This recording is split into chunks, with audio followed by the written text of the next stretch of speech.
Hi, everyone, and welcome to the Nairobi Ideas Podcast, a podcast that gives a public platform to the Kenyans changing the world with their big ideas. Nairobi Ideas Podcast is brought to you by the Mawazo Institute, a Nairobi-based research institute focused on female thought leadership and public engagement with research. I'm your host, Dr. Rose Mutiso, CEO of the Mawazo Institute. We are excited to launch the Nairobi Ideas Podcast as part of the 2018 Africa Science Week Kenya. For our first few episodes, we'll be chatting with scientists from our Faces of Kenyan Science campaign. This is a multimedia, multi-platform campaign featuring 20 Kenyan scientists who showcase the diversity of Kenya's contributions to the global scientific enterprise. We'll be sharing stories of their work and scientific journeys through a number of creative outlets, including this podcast. Today, our guest is Anthony Muthungu, a serial entrepreneur known for founding TotoSci Academy, a mobile school that teaches STEM subjects to disadvantaged children across Kenya, and is also the inventor of AlexKyan, which is an assistive device that increases the mobility of visually impaired people. Hi, Anthony. Hi. Welcome. Thank you. Okay, so Anthony, tell us a little bit about your background. Where did you grow up? I was born in Nyeri, raised in Nyeri, in Toto location, Karahu sub-location.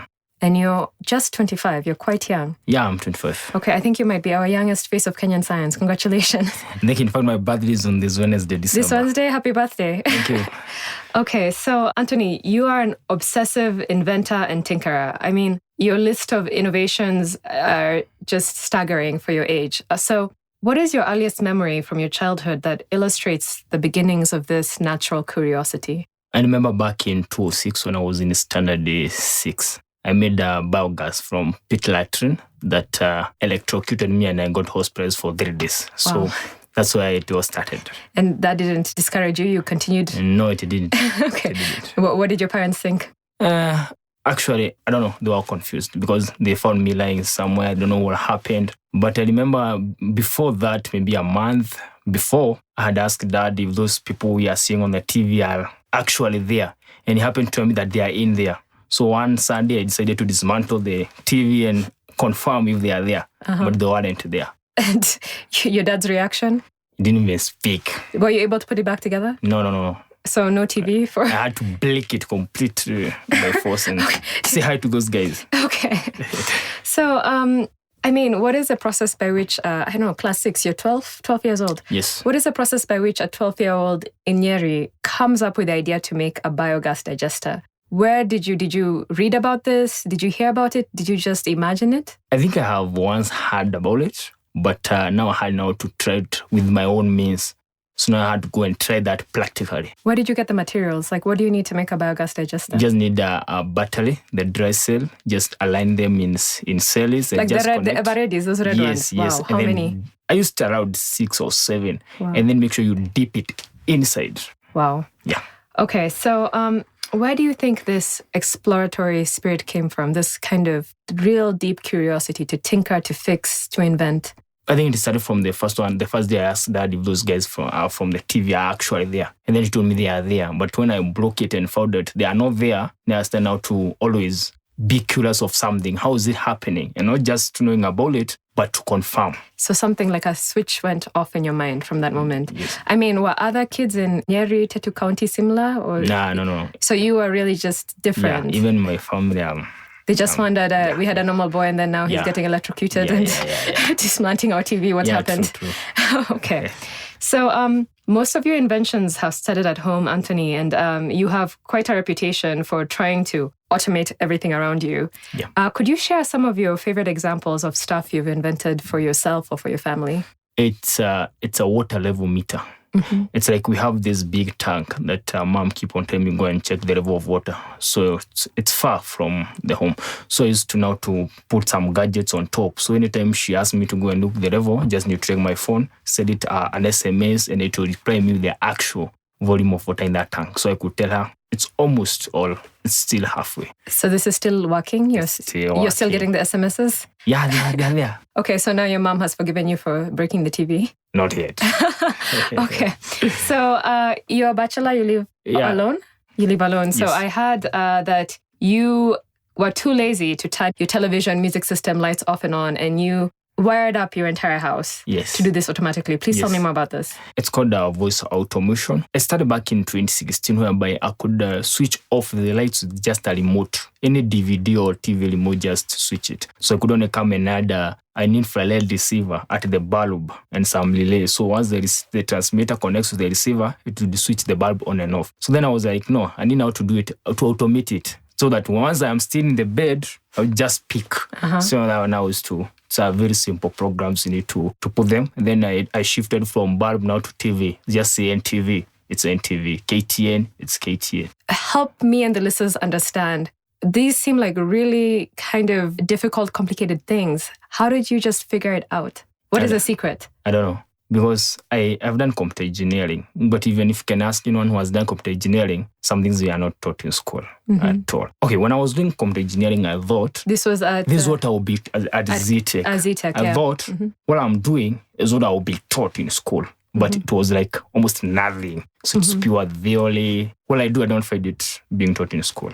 Okay, and some of these innovations, even before you went to ZTech and studied computer engineering, you're already working on them? Yes. Like the water tank like and the water all of tank, this? the flooding system, the black spot detector. But how do you teach yourself to make these things? It seems so incredible that you are just out there in Nyeri just figuring out how to build all these things. Like, what are some of the people that influenced you or approaches? Like, would you just go and observe in a workshop? Like, what are some of those things that made this possible? I think one is self-discipline and passion to do something. Because like I tell myself I have to do this, I can't wake up until I'm done. And again, I live with 3 things. 1 is speed, 2 is focus, and 3 is learning. I come up with an idea, very high speed to execute it, focused. If it's 3 days without getting up, and learning, keep learning. What are these guys doing? Speed, focus, and learning. When we came across you through this Faces of Kenyan Science campaign, we were so blown away. So thank you for being a part of this. Thank you. So fast forwarding to where you are now, what would you describe yourself as? Like, what is the 1 or 2 sentence response to what do you do?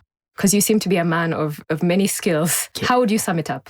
I'm a studentpreneur. Studentpreneur? Yes. Please, can you define for us what a studentpreneur is? Because, I mean, in Kenya, we've heard of many preneurs, entrepreneurs, entrepreneurs. But what is a studentpreneur? It's a student who is an entrepreneur. Because once I'm not in business, I'm in class. Okay, and so right now you're at Karatina University? Yes, in fact, today I had an exam. What was it? What is the subject you're studying? I was doing a Bachelor of Education Science, Physics, Mathematics combination. Okay, and so this is the certificate in computer engineering was from ZTech? It was ZTech Diploma in Computer Engineering. Okay, and so why the interest in education? When I was doing education within the first year, then I saw, no, my passion is in something just not teaching. So how now to discontinue, to defer the studies, Bachelor of Education, go and do something in my area. That's Diploma in Computer Engineering. Unfortunately, I found what I'm thinking and what I'm doing is not what is taught in that program. Okay, so you started with Karatina in education is what you were admitted for? Yes, that's 2019. Paused it, went to ZTech to do the computer engineering? Yes.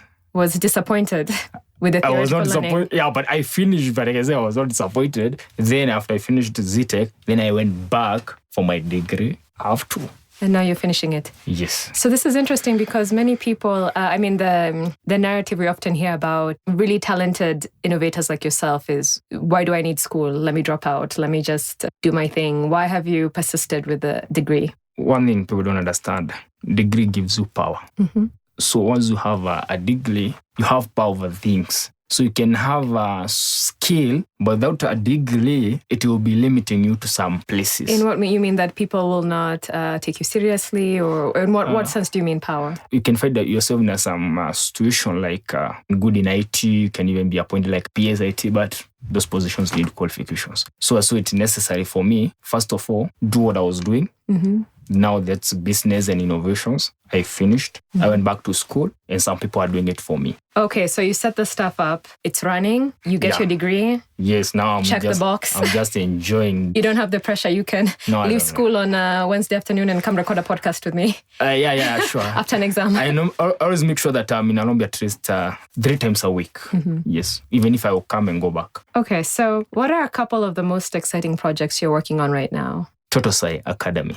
Tell us more about that and why you're excited about it. At that point when I was making automation in my house, So I had now the neighbors. This is the voice over. The voice automation. Yeah, the voice automation. So now the neighbor used to ask, hey, who do you talk with? You see at night, you see you say KTN, standard. So the kids will come, see what I'm doing.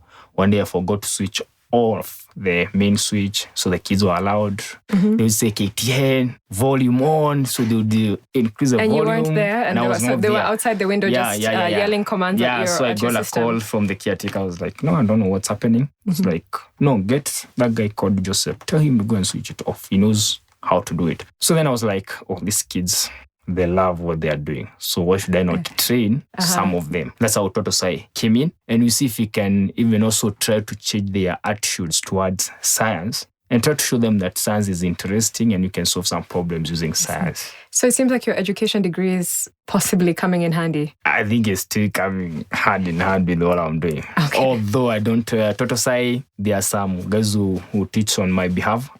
I'm just a content creator. They are graduate assistants from ZTech. So when kids ask you, how can I be like you? How can I be creative and inventive and do all of these interesting things? What do you tell them? It's very easy to make a kid or anyone an innovator. I just have to subject you to something or a product and I ask you, how can you make this product better than the way it is? Just see. Maybe you can tell me, reduce this diameter, make it, you already become an innovator. You identify a problem and you come up with a solution. You make it seem so easy. So maybe we should test it out. Let's look around this room right now. We're in like a booth, a recording booth. There's a microphone in front of us. There's a stool and 2 chairs. A stool where I put my laptop, 2 chairs, a stand for papers, some monitors. What do you think in this room needs improvement and how would you do it? Actually, let me pick one. So all of these cables everywhere. I feel like I can trip on them. I've actually tripped over this stand a couple of times. How would you improve this room and this situation? There's a technology called electricity. It's whereby you can pass the power from point A to point B wireless using magnetic field. Why don't we do away with all these wires and we transfer this power from the main socket to these gadgets wireless? It's possible. I see. And I think Apple just came up with the wireless charging for the phone's device, which unfortunately is beyond my budget. So maybe you can make for us a cheaper one here in Kenya.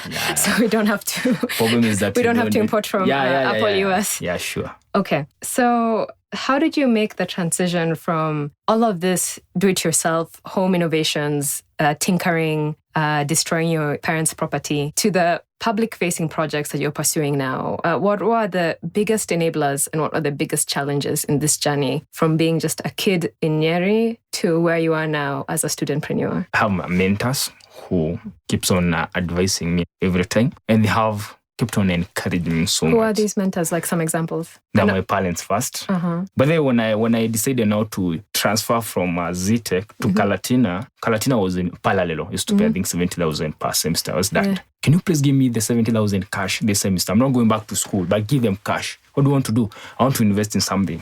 In fact, I went and I bought the whole gadgets for the projects. The whole school fees there. What was the project at this time? That was my first project. It was called the black spot detector. And what did you do? We have this place like Salga, wherever there is accident every time. So I made a gadget that was using radio frequency identification. I would fix one in your car and one at that section. So once we're 2 kilometers away, the two devices would communicate. And wireless. Then you'd know that you need to be alert. Then I had automated with the media system of the car. Even if you are playing a music, it will be off. And how old were you at this point? I was in first year, that's, I think, 1920.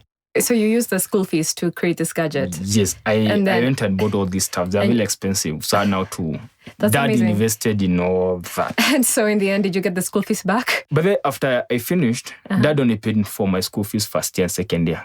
Then therefore, I pay for myself 70,000 every semester. Just from your ventures? Okay, that's amazing. So it was a good investment on the part of your dad. It was. Okay. Yeah, so who are other mentors and other kind of enablers that have got you this far? So I have Professor Joe. He's a lecturer at Kalatina University. And I have Eunice Kariuki. She's a director innovation at ICT Authority. So the two work with me. So how did you find these two mentors? Professor Wajau, I met him. There was an innovation competition at Kalatina University. So I won. He was the one who was awarding me. And he was telling me, I think you got something. So that's how we met.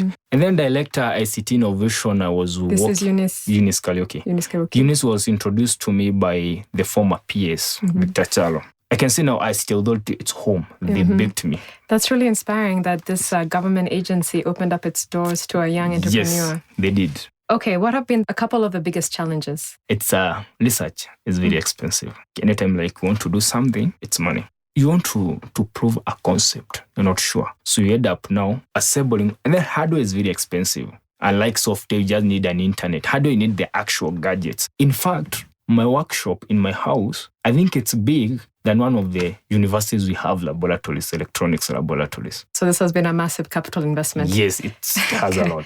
Okay, so Anthony, you're doing so many things, and I'm really excited for the many things ahead. Pulling it all together, what is your vision for the future? What is the world that you dream of? What are you working towards? All of these innovations, working with kids, creating solutions that make life easier for yourself, for your family, for other Kenyans. What is the motivation that drives all of this? You know, when I started making these stuffs, I was 12 years. Up to date, I believe there are some students or kids who are at the age of 12, just like me, but they are doing exactly what I was doing. Mm-hmm. And since by then, I didn't get someone who could have told me, now come here, let's do this and this. That's when I decided to start TotoSci for the kids between 7 to 17 years. Now, from these kids, I want to bring a next generation of science. And I want to have these kids understand how science can be used to solve very simple problems that have become very problematic. Mm-hmm. Yes. This is great work. So what do you think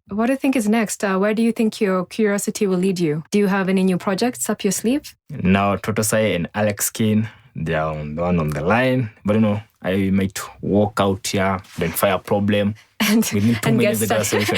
And apply your formula. Focus, speed, focus, and learning. Speed, focus, and always learning. There we go. So for those of you who are interested in tapping into your inner innovator, the message is speed, focus, and learning. And someday you could be as prolific as Anthony here. So Anthony, so great to have you on the show today. Thank you and all the best. Thank you.